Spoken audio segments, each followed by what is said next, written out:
Bonjour tout le monde, bonsoir pour moi puisqu'on est dimanche soir, il est 21h20. J'ouvre une nouvelle semaine de vlog, un dimanche soir, de nuit avec ma petite lampe de bureau, en attendant mon conjoint qui va bientôt rentrer. Et j'ai attaqué le journal d'un écrivain de Virginia Woolf, paru chez 10-18, c'est Estelle qui me l'avait offert dans mon calendrier de l'Avent l'année dernière. Et je suis déjà à la page 67, j'ai déjà mis 3 post-it et je suis déjà complètement fan du style et des pensées de Virginia Woolf qui se prend le chou comme pas possible sur ses romans. C'est génial en fait de l'avoir douté. Enfin, on sait que c'est une immense autrice et elle a toujours ce doute. Et elle pense à elle quand elle aura 50 ans et qu'elle relira ses journaux et qu'elle dit « Ah, c'est très mal écrit, vraiment, qu'est-ce que je vais penser? J'aurai des petites lunettes et tout. » Enfin, c'est super drôle. Et c'est très bien écrit, c'est un peu... c'est très... comment dire? C'est très, très intelligent. Il y a beaucoup d'analyses sur elle, sur les gens qui l'entourent, sur les livres qu'elle lit aussi. Elle parle de Don Quichotte, elle parle d'autres œuvres, et c'est vraiment, vraiment très intéressant. Alors, il fait plus de 500 pages, hein, il fait 560 pages, donc il me reste encore 500 pages. Mais je trouve que ça se lit bien, ça se lit plutôt vite, alors que les danses, hein, c'est que des journaux intimes, en fait. Hein. Il n'y a pas de dialogue, enfin, ou très très peu, des dialogues qu'elle retranscrit. Et j'adore, vraiment j'adore. Donc j'y retourne. Demain, j'aurai pas le temps de lire papier, pas trop, beaucoup de temps en voiture demain, comme tous les lundis là jusqu'aux vacances. Donc je vais avancer le Joyce Maynard. Je suis à la page 128 et ouais. Et ça se passe toujours très très bien avec ce livre là. Et en fait ce bouquin, oui je voulais vous dire, ce bouquin me fait un petit peu penser à La femme gelée de Annie Ernaux, dans le genre du sujet de la maternité. Dans le genre du sujet, non, à propos du sujet de la maternité, parce que Éléonore va avoir 3 enfants, vite. Espéré, mais pas forcément aussi rapidement. Et son mari va avoir plusieurs réactions de mari dans les années 60, 70 même, au moment de la première vague féminisme, tout ça. Et on sent quand même qu'on est dans le modèle ancien, en fait, du couple. Et j'ai relevé 2 passages. Alors, attendez, hop. Ouais. En fait, il y a un passage où elle est enceinte de son premier enfant. Et elle dit « Prends une photo », dit-elle à Cam en plaçant les réserves au seul endroit encore libre parmi tous les autres plats qu'elle avait préparés au plus tard. Mieux valait les voir ici, avec leurs étiales. Ce jour-là, pendant qu'il la photographiait, dans son t-shirt de hockey, tendu sur son ventre, ses seins incroyables, son ventre présenté à l'objectif comme un prix qu'elle aurait gagné dans une foire, il vint à l'esprit d'Éléonore que ce serait le seul cliché d'elle enceinte. Cam n'aimait pas trop prendre des photos. « J'ai tout en tête », disait-il. Et ça soulève une question c'est souvent les mères qui prennent des photos de la famille, et les mères sont rarement sur les photos. Et là, clairement, elle est enceinte, et elle se dit « Waouh, ça va peut-être être la seule photo de moi enceinte », alors que c'est des moments tellement beaux qu'on a envie de conserver, dont on a envie de se souvenir. Aujourd'hui, on prend des photos pour tout et pour rien, mais c'est vrai qu'à l'époque, c'était plus rare, et d'autant plus rare, je pense, dans certaines situations, parce que peut-être la femme ne pensait pas à se faire photographier, et l'homme n'avait pas envie, parce que, ouais, j'ai tout dans la tête, enfin, je sais pas, ça me fait un petit peu penser à ça. Et du coup, ça me fait penser à La femme gelée, dans le modèle de la maternité, enfin, le modèle, oui, le style de la maternité... classé, quoi, structuré d'une façon bien précise dans ces années-là. Et les réflexions qu'a Annie Ernaux sur la maternité, cette espèce même pas de nostalgie, mais de rancœur, même pas rancœur, de rancœur passive, d'un truc un peu fataliste qui se déroule comme ça et dont elle se rend compte que ça se déroule et qu'elle pourra plus jamais le rattraper. Il y a un petit peu de ça en fait, et j'aime beaucoup. Vraiment, j'aime beaucoup. Donc voilà, je vous en reparlerai très vite. Voilà, je vais continuer mon petit journal et après, je ferai un gros dodo.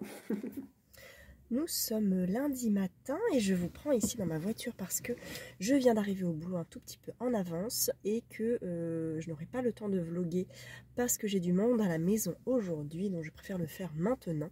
Je voulais vous dire que hier, je me suis forcée à m'arrêter à la page 135 du journal d'un écrivain de Virginia Woolf. C'est passionnant, c'est génial, les analyses de livres qu'elle fait, sa remise en doute, enfin ses doutes et sa remise en question de son métier d'écrivain, de sa personnalité, de son talent. C'est vraiment passionnant, j'aime beaucoup. J'aurai pas beaucoup le temps de l'avancer aujourd'hui, mais demain non plus, parce que c'est grève et je prends la voiture. Mercredi je le lis, jeudi je le lis. Je pense le terminer vendredi pour attaquer les gens de Mogador samedi normalement. Ce matin, demain, je continue Où vivaient les gens heureux de Joyce Maynard. Je passe toujours un très bon moment et j'adore ce roman parce que ça parle de la vie. Ça me fait un petit peu penser à du Virginie Grimaldi, parce que Virginie Grimaldi raconte pas mal sur la vie aussi, sur le temps qui passe, des éléments très réalistes et très vrais de la vie. Et Joyce Maynard nous le fait aussi. Sauf que là, on est dans les années plutôt 70, je me suis plantée parce que je vous ai dit qu'elle était enceinte dans les années 60, alors que là, on parle de l'assassinat de John Lennon qui a lieu en 80, il me semble, et ses enfants sont petits.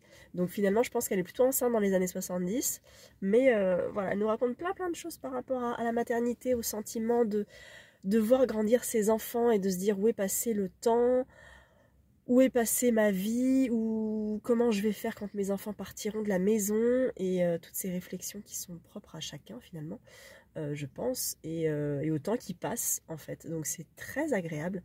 C'est... je sais pas comment vous expliquer, mais à l'audio c'est hyper réaliste et ça rentre vraiment dans les oreilles et ça marque. Je pense peut-être même beaucoup plus qu'en papier peut-être. Mais voilà, en tout cas je passe un très bon moment dans mes 2 lectures actuellement et c'est un vrai bonheur. Je sais pas ce que j'écouterai après le Joyce Maynard. Bon alors je crois que je suis à un tiers du Joyce Maynard, donc j'ai encore un peu le temps de réfléchir à ça. On est le 6 et mon prochain crédit audio c'est vers le 20-25 je crois. Donc j'ai le temps. Et qu'est-ce que j'ai vu en audio? Pas grand. Ah si, le bureau des affaires occultes est en audio aussi, je le prendrai peut-être en audio. Mais voilà, il faut que je me penche un peu plus sur la question par rapport à ma palle. Et puis voilà. Et puis hâte aussi de commencer Les gens de Mogador à la fin de la semaine parce que c'est une saga dont j'entends tellement parler. Depuis qu'en fait Estelle en a parlé, il y a un petit moment maintenant, ça devait être en octobre je crois, septembre ou octobre, parce qu'elle s'était procuré le tome 1 en poche. Et moi, je lui ai dit, attends, j'en ai un, mais c'est celui de ma grand-mère des années 50. Vas-y, on le lit ensemble. Et en fait, il y a plein de gens, quand elle a lancé l'idée, qui ont dit, ah, mais moi, je regardais, mes parents ont lu les bouquins, ils regardaient la série, tout ça. Voilà, donc ça a l'air d'être un peu un truc culte. Donc, j'ai hâte de découvrir ça, de découvrir cette histoire. Et voilà, je vais aller bosser un peu. Et après, je vais chez l'ostéo parce que j'ai le trapèze coincé. Une fois n'est pas coutume. Je commence à être habituée. Donc je vais pas faire grand chose ce matin, mais c'est pas grave, moi je suis là. Et donc Joyce Maynard encore sur le trajet pour aller chez Ostéo, sur le trajet pour rentrer, et ce soir trajet aller-retour pour aller bosser. Voilà, j'espère que ça va et que vous profitez du soleil. Il fait soleil à Paris, ça y est, toute la semaine il fait beau, il fait froid mais il fait beau. Enfin, j'ai vu qu'on avait eu 30% d'ensoleillement en janvier, je crois. Il y a genre eu, allez, 5 jours de soleil en janvier. C'était un petit peu la déprimade, mais voilà, je crois qu'il y a quelqu'un qui part et je vais peut-être me rapprocher un petit peu du boulot, enfin de ma place. Enfin, je vais avancer un petit peu ma voiture. Voilà, écoutez, bonne journée et je vous reprends un petit peu plus tard.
Nous sommes mercredi après-midi, je vous reprends, je viens de rentrer chez moi. J'ai le nez encore un tout petit peu frais parce qu'il fait très froid dehors, même s'il fait un temps magnifique. Il y a du soleil, c'est trop bien.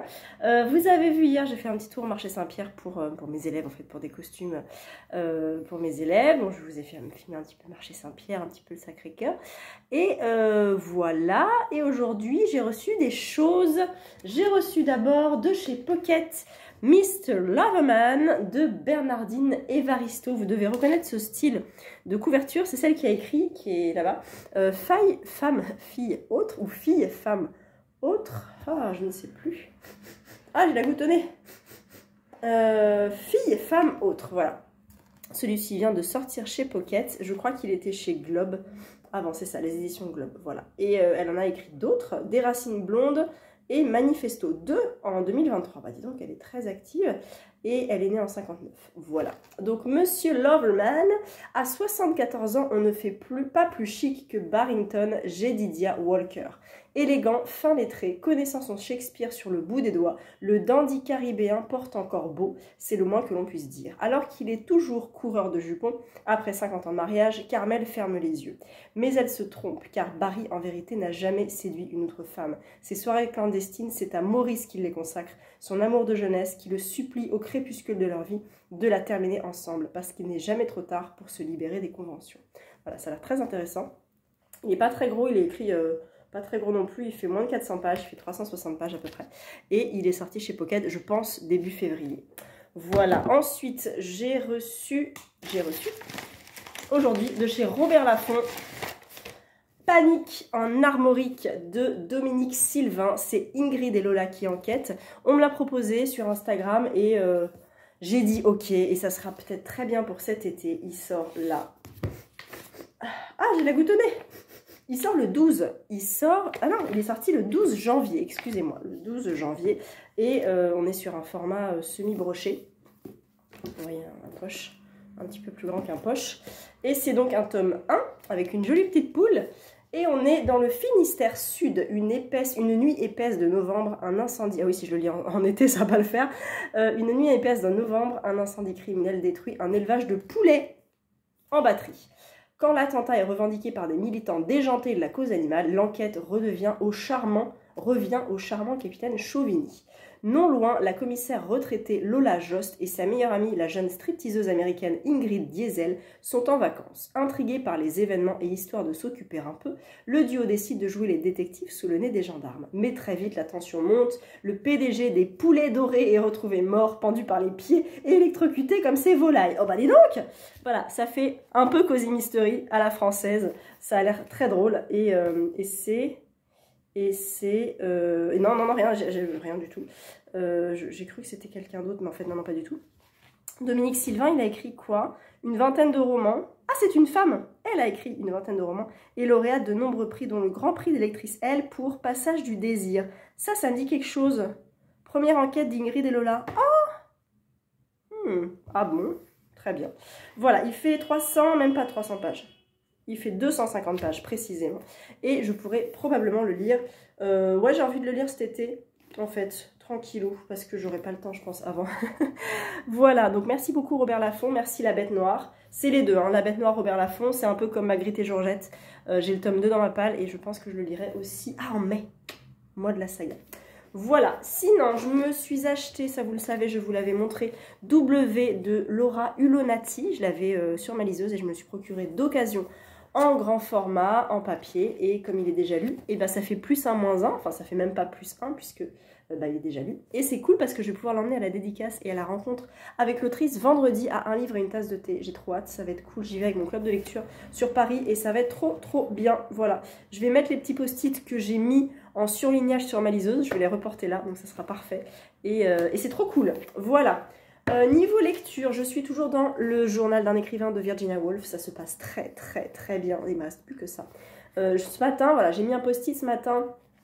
J'étais à la page 210, je crois. Et là, je suis à la page 400. J'ai lu presque 200 pages. C'est un classique, c'est écrit par une autrice classique, c'est pas un polar thriller qui dégomme du page-turner, mais ça se lit extrêmement bien, c'est hyper intéressant. On voit le lien entre ce journal et les écrits de Woolf, parce qu'elle nous écrit, elle nous explique en fait son processus d'écriture, elle écrit Mrs. Dalloway, qui n'est peut-être pas le titre, enfin, qui a un autre titre au départ, pareil pour... Orlando, il a un autre titre au départ, pareil pour La Chambre de Jacob, enfin bref. Ils ont d'autres titres et puis on essaie de deviner quel va être le titre définitif et le processus d'écriture, l'écriture à la main d'abord, puis écrire à la machine, puis relire, puis corriger, condenser, développer, enlever, rajouter, enlever des virgules. C'est un travail colossal, ça lui prend des semaines et des mois et ça fait partie de sa vie, vraiment ça l'anime et ça la détruit un petit peu aussi parce qu'on sent au fur et à mesure un esprit un peu torturé vraiment par sa vie, par son écriture, par son processus d'écriture, par ses lectures, par ses personnages. C'est vraiment passionnant, je vous le recommande très très très fortement et moi ça me donne très envie de lire La Chambre de Jacob, Orlando, plein de trucs, de relire Une chambre à soi, parce que là j'ai beaucoup d'éléments. Quand elle écrit en fait ce livre-là, il se passe ça dans sa vie, à tel moment, elle est en voyage à tel endroit, donc c'est vraiment passionnant. J'adore, j'adore, j'adore, j'adore. Et ça veut dire que j'aurai, je pense, fini demain. J'avais dit à Estelle vendredi, mais non, je pense que ça sera demain. Ça veut dire que probablement vendredi, je vais commencer ce vieux pavé moche, Les gens de Mogador. C'est le tome 1, ça s'appelle Julia, Julia Vernet. Et je crois que dans la nouvelle édition, ça s'appelle juste Julia, tome 1, Julia, je crois. Voilà, c'est une vieille édition. J'avais mis un marque-page parce qu'en fait, le tome 1 s'arrête là. Et moi, j'ai... ah bah voilà, le tome 2... J'ai mis un deuxième marque-page. Ah, mais ils sont là, mes marque-pages, en fait. Très bien. Et probablement le tome 3. Ah, bah, j'ai mis un autre marque-page. Voilà. Donc, en fait, c'est les parties. Et je crois que ça s'arrête à une... Voilà, je crois que ça s'arrête là, le tome 1. C'est écrit minuscule. Mais vraiment, vraiment, vraiment impossible à lire, en fait. Donc, je vais me le prendre soit sur liseuse, soit en poche. Et comme ça, je l'ai. Voilà. Il est tout doux, en plus. Vous savez, c'est les pages qu'on découpait en fait parce qu'elles étaient collées, enfin elles étaient oui ensemble, il fallait un coupe-papier pour les décoller à l'époque. C'est l'exemplaire de ma grand-mère et la couverture est très très belle, ce dessin est très beau.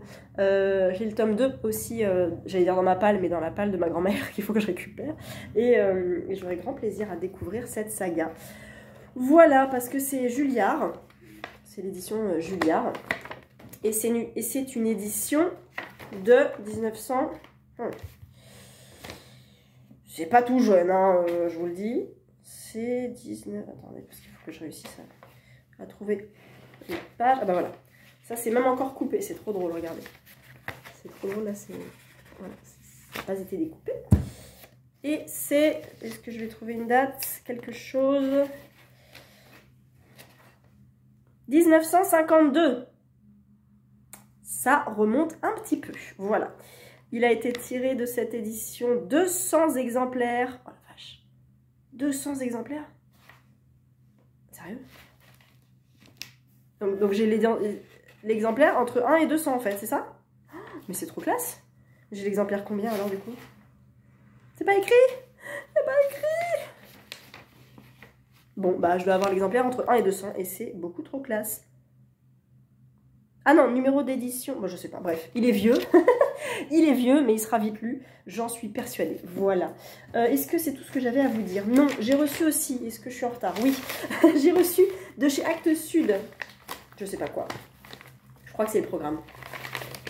Chère Florence, vous pourrez découvrir dans ce pli notre programme de nouveautés pour les mois de mars et avril, avec un joli petit marque-page, oiseau de passage et patria.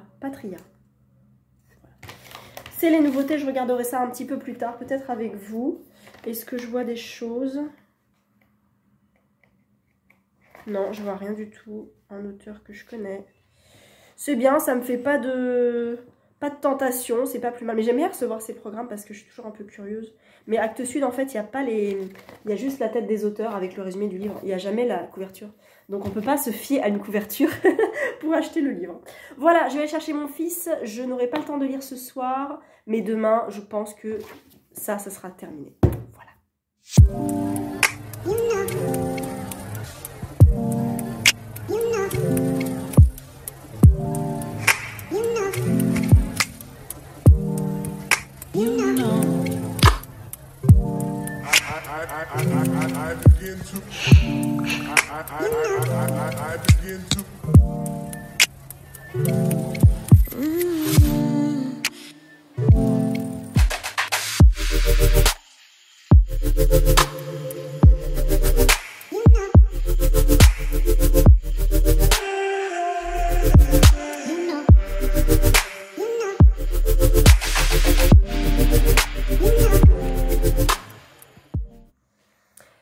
Vendredi matin, je vous reprends pour vous dire que j'ai terminé le journal d'un écrivain de Virginia Woolf. C'était passionnant, c'était génial, c'était inquiétant aussi, parce qu'elle sombre peu à peu dans la... pas dans la folie, mais on sent l'angoisse en fait, on sent la tension monter en elle et la dépression en fait, hein, prendre le dessus. C'est vraiment passionnant, je vous le recommande très très très fortement. J'ai appris beaucoup de choses et la fin est hyper déconcertante parce que en fait, elle a écrit dans son journal jusqu'au 9 mars et elle est morte le 28 mars. Donc, elle écrit jusqu'au 9 mars. Après, vu que c'est des extraits de ses journaux, je ne sais pas si après ça, il y a encore d'autres lettres que Léonard n'a pas... dont Léonard n'a pas tenu compte. Je sais qu'il y a une lettre à sa sœur, la dernière lettre, qui est très troublante, qui est dans W d'ailleurs. Et donc, il y a sûrement d'autres choses entre le 9 mars et le 27 peut-être. Mais c'est la fin est... Alors, on lit quelque chose et puis, ah, ça s'arrête. Et on se dit, il n'y a plus rien. Il n'y a plus rien après. Bon, d'accord, très bien. Donc c'est un petit peu troublant, voilà. C'est passionnant, je me répète, mais c'est vraiment passionnant. J'ai le petit pli, vous savez, des éditions Lorma avec des correspondances de Virginia Woolf. Étant donné ma situation actuelle de lecture, je vais vous expliquer après, il n'est pas impossible que je le lise. Peut-être ce week-end, je vais voir. Parce que vu que ce soir, je vais à la conférence de Laura Ulonati pour W, là je suis à fond dans Virginia Woolf, donc je vais prendre W déjà pour me le faire dédicacer. Je vais emmener ça à mon club de lecture pour dire que c'est trop bien qu'il faut le lire. Et peut-être que j'emmènerai aussi le pli pour en parler également. J'ai ensuite attaqué Les gens de Mogador, tome 1, Julia Vernet, ou tome 1, Julia, parce que je l'ai aussi sur ma liseuse dans cette édition Pocket fabuleusement magnifique. Je préfère la mienne, mais c'est une vieille version. J'ai mis un marque-page quelque part, page 40. Et en fait, il en fait plein, mais concrètement, il en fait moins parce que le tome 1 s'arrête avec la nouvelle version, page je sais pas quoi de ma version. Voilà, nous sommes avec... Alors, c'est un petit peu troublant au début parce qu'on rentre directement dans l'action. Et ça, j'aime pas parce que je suis un peu perdue. On rentre dans l'action, on découvre donc Julia et Constance, sa mère. Julia qui monte un cheval, tout ça. Qui part un petit peu à l'aventure, qui veut être libre. Constance qu'on a mariée tôt et qui a eu des enfants tôt et qui s'est laissée dicter par ce modèle-là. Julia ne veut pas avoir le même modèle. Donc, on sent quand même une jeune femme de 18 ans, une jeune fille de 18 ans qui a une personnalité qui veut, voilà... ne pas suivre le modèle de sa mère. Je me dis cool, très bien. Mais arrive Rodolphe Vernet, et là, je vois, vous savez, ces vieilles couvertures des années 60, issues de séries télévisées, comme Les gens de Mogador finalement. Et ce kitsch, oh ce kitsch, voilà, donc bon, Estelle m'a dit ouais c'est un petit peu Bridgerton. Alors pour moi Bridgerton c'est très axé cul, mais du coup je m'étais dit bon c'est peut-être plus une fresque familiale, voilà j'attends un petit peu. Donc j'attends un petit peu, je vais avancer un petit peu aujourd'hui, mais il n'est pas impossible que je prenne autre chose, que je n'arrive pas à bout de ce premier tome. Je vais voir ce que Estelle me dit sur la suite, je vais voir ce que le groupe de lecture commune dit aussi, mais si ça continue comme ça, il y a vraiment des passages... oh mamie, voilà, années 50 quoi, hein, clairement, parce que c'est de 52. Donc, c'est vrai que c'est pas trop ma cam, si ça part en romance gnangnan comme ça. C'est pas grave, j'aurais essayé. Je voulais aussi vous dire que j'avais reçu deux petites choses. Une chose des éditions du Rocher qui s'appelle Le sang noir de la terre. Et ce titre me dit vraiment quelque chose. Il faudrait que je recherche, mais j'ai déjà vu ce titre passer quelque part. C'est de Linda Hogan et c'est donc aux éditions du Rocher. Et la couverture est assez significative niveau pétrole. On est là en 1920 en Oklahoma, dans la réserve des Indiens Osage. La découverte d'importants gisements de pétrole sur des terres appartenant aux Osage fait la fortune de quelques membres de la tribu.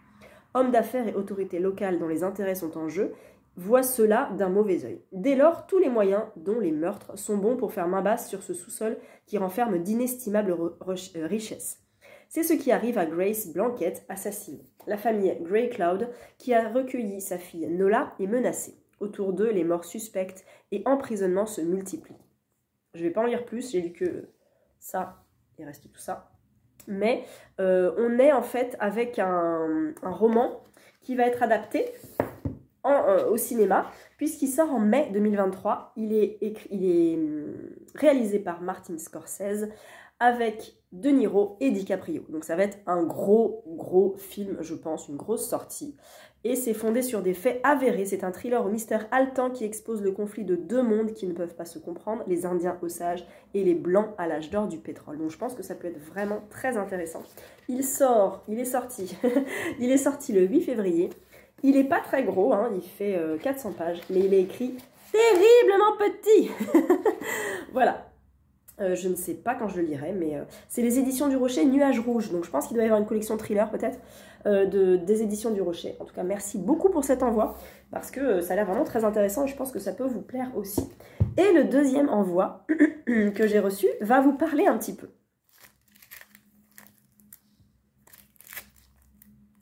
On est sur des petits marque-pages avec écrit Girl Power dessus, qui ont été faits par Dessine-moi mes rêves. Vous connaissez peut-être cette créatrice qui fait des pochettes à livres, des petits carnets de lecture, des petits jeux, des choses comme ça, en lien avec la lecture. Elle fait des marque-pages. Là, j'ai un marque-page élastique et là, j'ai un marque-page un peu plus classique avec un petit bidule, là. Et je pense que vous avez compris que ces marque-pages seront peut-être à gagner pour Mars au féminin. Voilà. Ils sont tout roses, alors c'est rigolo, ça fait girl power rose, quoi, mais j'aime bien, c'est chouette. Donc merci beaucoup, je ne connais pas ton prénom en fait, je me rends compte, à Dessine-moi tes rêves, et vous en saurez plus très bientôt, évidemment. J'ai aussi reçu une très bonne nouvelle pour Mars au féminin. Il y aura des concours, je sais très bien ce qu'il va y avoir à gagner. Il y aura des livres, mais il n'y aura pas que des livres. Il y aura même moins de livres que les autres années. Mais, quoique, s'il y a encore un partenaire dont j'ai pas eu la réponse, mais je pense que je vais avoir des bouquins à vous faire gagner. Et voilà, j'ai 2 voire 3 maisons d'édition, mais j'ai pas que ça. Je suis trop contente. J'ai trop hâte. Je vous poste le challenge, en fait, dimanche. Donc, quand vous aurez ce vlog, à peu près, je pense. Et donc, déjà, vous aurez les catégories, vous aurez des petites infos sur ce qui se passera. Et puis après, on lance les pales, on prépare tout. Et puis début mars, c'est parti, quoi. Mars au féminin, 6e édition. Alors 5e année, 6e édition. 2018 en fait. Donc ça fait 2018, 19, 20, 21, 22 et 23. 6e édition. Et c'est trop bien. J'ai trop hâte. C'est trop cool. Voilà. Bon, écoutez, j'ai des petites choses à faire là. Je vous reprends ce soir. Je vais vlogger un petit peu justement la soirée à un livre et une tasse de thé. Je vais essayer de vlogger ce que je peux. Et après, je vais au resto avec le club de lecture. Ça va être trop bien. Ça va être vraiment soirée Virginia Woolf. Et j'ai bien envie de lire Le Petit Pli, en fait. Je vais peut-être prendre ça. Et ça va pas du tout parce que, vous savez quoi, j'ai plus de post-it. Et si j'ai plus de post-it, il me reste un post-it. Et en fait, je suis allée à Monop hier et il n'y avait plus cela. C'est que des post-it pleins, en fait. Et il n'y a pas la partie transparente. Donc ça ne me convient pas du tout. Donc moi, je ne veux que ce genre de post-it là. Je devrais en acheter à chaque fois par paquet de 2 ou 3. Mais j'essaierai de trouver ça sur... je sais pas quand. Je sais pas où. Mais je vais trouver parce que j'ai plus de post-it et ça va pas du tout. Voilà. Et écoutez, j'espère que vous ça va. Et que vous passez une bonne semaine en ma compagnie. Enfin, un bon moment. Parce que vous n'avez pas passé la semaine à me regarder, je pense. On est toujours vendredi, je vous reprends 2 petites secondes en fin de journée car j'ai reçu 2 livres d'un nouveau partenariat, je suis très contente. C'est Alibi Édition qui m'envoie 2 livres, Le Club des Mamans Mortes et Body Language. J'ai commencé le Club des Mamans Mortes là parce que bon, les gens de Mogador, je préfère que Estelle avance la lecture et qu'elle m'en parle après. Et du coup, j'ai commencé, je suis déjà page 75. On est avec une jeune fille qui s'appelle Louison, qui a 15 ans et qui a perdu sa maman et qui est un peu perdue. Et qui se retrouve au lycée avec une nana qui s'appelle Constance, qui elle aussi a perdu sa maman et qui est elle beaucoup plus rock'n'roll et sûre d'elle, mais qui cache des choses. Elles vont se lier d'amitié et vivre une vie un peu rock, un peu grunge. Je pensais que c'était un thriller, pas du tout. C'est un roman, alors c'est un auteur de romans jeunesse à la base. Et là, je pense qu'on est plus, je vais pas dire du jeune adulte, mais c'est un langage très courant, très jeune, très grunge, quoi. Et ça dépote pas mal. Ça se lit très bien, mais ça n'a rien à voir avec un thriller, pas du tout. Donc voilà, j'ai déjà lu 75 pages. J'attends de voir un petit peu, il n'est pas très long, il en fait 300, à peu près 310. Donc voilà, je pense qu'il sera fini lundi ou mardi. Et en mars, je lirai Body Language de A.K. Turner. Alison K. Turner, c'est une autrice. Et là, on est avec Cassie Raven, qui est technicienne à la morgue de Camden le jour, apprentie taxidermiste le soir. Son job consiste à préparer les corps et assister le médecin légiste. Elle coche toutes les cases du stéréotype de la fille bizarre, un peu gothique, percée, tatouée de partout. Elle est persuadée que les cadavres peuvent vous donner des indices sur les causes de leur mort à condition de les écouter. Un matin, elle trouve comme première cliente son ancienne prof, Madame E, celle qui l'a aidée à sortir de la drogue et des squats et qui l'a remis sur les rails quelques années auparavant. Voilà, je ne veux pas tout lire, mais apparemment c'est le premier volet d'une trilogie. Il est sorti il n'y a pas très longtemps. Et le tome 2, non je crois que le tome 2 sort en mars. Et ça c'est le tome 1 qui a dû sortir il y a quelques mois. Ah, il est beaucoup plus condensé au niveau de l'écriture. Et il fait 365 pages. Voilà. Merci beaucoup Alibi pour ces 2 envois.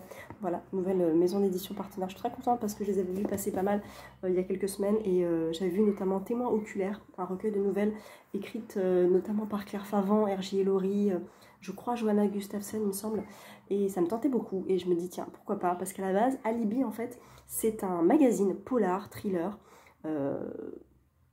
apparemment bien fait. J'avoue, je m'en suis pas encore procuré, mais ça ne serait tardé. Peut-être que je les verrai au Quai du Polar, ce serait vraiment cool. Et voilà, donc merci beaucoup pour ces 2 envois. Et j'ai récupéré également le tome 2 des Dames de Marlowe que je me suis commandé d'occasion parce que je voulais le lire et qu'en plus l'auteur est au Quai du Polar, donc comme ça je pourrais l'apporter pour me le faire dédicacer. Ou alors je fais dédicacer le tome 1. Oui, le B de ballon. Et du coup, je ne sais pas. J'hésite. De toute façon, j'ai les deux dans la bibliothèque, comme ça, je choisirai. Voilà, les Dames de Marlowe, j'avais adoré le 1. Il coche vraiment toutes les cases du Cozy Mystery. Il y a du thé, il y a des petites mamies qui enquêtent, il y a un meurtre, il y a tout le Cozy Mystery. Puisqu'il y a à fond sur le train. Il y a toutes les cases sont cochées dans ce Cozy Mystery. C'est drôle. Il y a même des grilles de mots croisés. Alors, je sais pas s'il y en a d'autres, je pense quand même. Est-ce qu'il y en a d'autres? Je vais vous essayer de vous en montrer dans le 1. Ouais. Dans le 1, il y en a. En fait, c'est des bilans de l'enquête. Alors, c'est pas mal parce que ça permet de faire effectivement un bilan de ce qui se passe dans le bouquin et puis de faire sa petite grille de mots croisés avec Judith Beck et Suzy. Voilà, j'ai très hâte de le découvrir. Voilà, je vous prends ce soir en vlog aussi pour la soirée chez Un livre et une tasse de thé avec W. Ah oui, je vous ai pas dit, j'ai lu aussi le pli, vous savez, que je vous avais montré, de Virginia Woolf, qui était très intéressant au niveau des correspondances.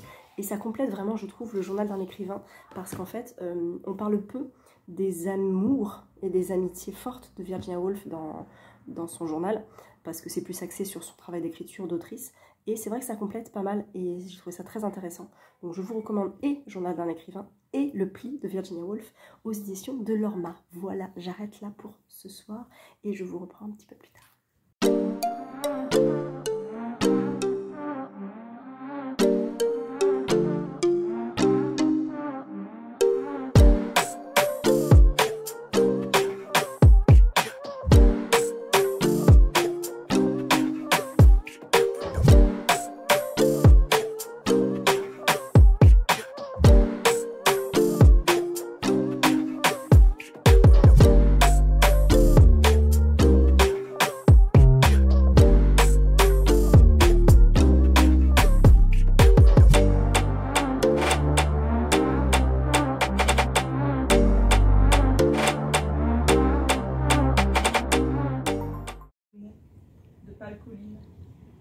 Même pas la mer pour théâtre de son naufrage.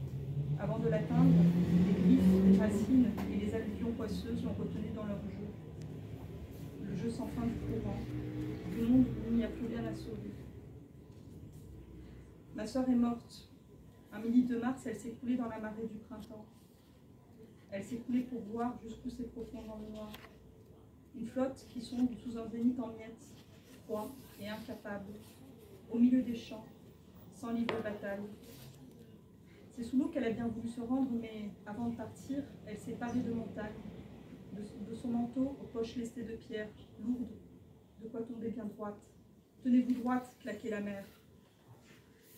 Et sur la rive abandonnée dans le gel, ses empreintes, sa canne, la menace du blitz trop proche, les cris d'un monde où il n'y a plus rien à sauver. Ma sœur est morte. Le policeman a mis 3 semaines à la retrouver, emmêlée dans les agents. L'eau croupit en mer de la belle Ophélie, le gentil tableau des saules pleurant et ronge l'infini de son œil bleu terrible. Le policeman m'a dit la vérité, sa tête dévorée et le narcisse fleuri dans sa bouche pourrie de silence. La nature ouvrière l'avait déjà défaite, pour composer son corps lavé, percer ses chairs enflées, gonfler son ventre de bois. Les lambeaux de sa peau et le ressax de son sexe détrempé, ce refuge où elle plongeait les doigts. Son corps une rivière et pour moi, le dégoût des vivants, l'impuissance d'une aînée qui n'a plus rien à sauver. Ma sœur est morte d'une mort 100 fois annoncée, persévérante suicidée qui ne consentait qu'à ce qui engloutit. À l'art, à l'amour, à la folie. La pluie arrive et promet un jardin anglais pour la couvrir. Il la berce d'herbier. Je la vois sous les pierres, sous l'orme qui couronne ses cendres et l'oblige à renaître en une fourmilière affairée. Je me courbe, je me couche contre elle qui m'a gardée droite. J'ai le sanglot long et les ongles sales qui grattent. Les fourmis attaquent, mâchent et remâchent ses reproches dans mes oreilles fendues, piquent et repiquent de regret mes narines enfouies, mon sourire plein de terre, mes larmes. Et regardez, regardez, il n'y a plus que nous formant en tout, une seule et même bête qui gueule de rage, un monstre inversé au double visage, une légende, Regina et Vanessa, Vanessa et Virginia, 2 des jumeaux, de pointes de flèches rivales qui sifflent vers le large, un grand vent d'ouest, des ailes d'oiseaux, des dents de vampire, une terre de vieilles mamelles, un sommet au versant encaissé, abrupt, demeuré à tous imprenable, ce signe qu'elle gravait dans les écorces et que je dessinais sur le sable, qui disait « Toi, mienne, moi, tienne, W ». Et je vous reprends samedi matin pour venir conclure ce vlog lecture numéro, je sais plus, ça fait plus d'1 an quand même, et je me dis je me lasse pas, et je pense que, j'espère que vous vous lassez pas non plus, moi ça fait toujours très plaisir. Hier donc j'ai vu Laura Ulonati, l'autrice de W, à Un livre et une tasse de thé. C'était très très intéressant de l'entendre parler de son livre et de l'entendre parler du lien sororal entre les 2 sœurs, parce qu'elle a une passion pour la sororité en fait. Elle a elle-même une sœur et elle aime beaucoup découvrir les liens qu'il peut y avoir, qu'est-ce qui peut se cacher derrière ces sorories, elle a dit même. Là, le lien entre Virginia et Vanessa est très très intéressant. Donc c'était top. Et en plus, elle a lu un extrait. Alors désolée pour le son, qui était pas dingue parce qu'elle parle pas très fort. Et il y avait quand même, c'est un peu du simple vitrage, hein, ce qu'ils ont à livrer une tasse de thé. Et du coup, on entendait fort les voitures passer. Donc voilà, en tout cas c'était très intéressant. J'ai pu avoir une petite dédicace de l'autrice. Je vais mettre ma petite pastille, je suis trop contente.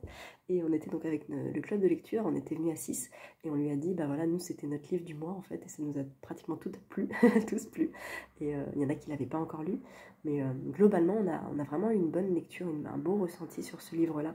Donc on voulait lui dire, c'était vraiment une super rencontre. Et puis après on allait manger un très très bon restaurant qui s'appelle Les Vinaigriers, si vous êtes sur Paris. Ils ont une aile de raie, mais à tomber par terre, c'est trop bon. Voilà, et du coup, on a bien mangé, on a bien papoté bouquins, Virginia Woolf, et puis nos lectures en cours, actuelles, passées, coup de cœur, tout ça. C'était très intéressant. Voilà, aujourd'hui, même ce week-end, c'est un peu tranquille, donc je vais pouvoir avancer le club des mamans mortes de Paul Hurlink. Je vous ferai la chronique dans le prochain vlog. C'était très très bien. Je suis déjà là, j'ai lu 126 pages hier juste. Et c'est très rock, c'est très grunge. C'est des gamins qui sont perdus, qui ont 15 ans et qui n'ont plus de maman et qui sont paumés, donc qui font des conneries. C'est rock, c'est brutal, c'est Jones. Mais voilà, je comprends le désir de vie en fait de ces gosses. Donc voilà, c'est très intéressant aussi. Je vais reprendre ça ce week-end et je pense le finir en début de semaine pour ensuite mercredi lire La Saignée de Sir Cédric. Trop hâte aussi d'un bon petit thriller et puis ça va être chouette. Voilà, j'espère que vous avez passé un bon moment en ma compagnie. Voilà, je vous reprends. Je voulais vous poser la question de la semaine. Je voulais savoir quel était votre style de lecture préféré, votre style de roman préféré, ou peut-être pas de roman d'ailleurs, votre genre de lecture préféré. Est-ce que c'est le thriller? Est-ce que c'est les classiques? Est-ce que c'est les contemporains? Est-ce que c'est les essais? Est-ce que c'est les graphiques? Voilà, pour que j'ai un peu un panel de tout ça dans mes abonnés.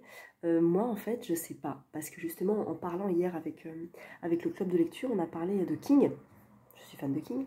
Mais on a parlé de Zola aussi. Je suis fan de Zola. Donc, je crois que j'aime peut-être plus le style thriller, angoisse, mais je suis très attachée au style classique aussi.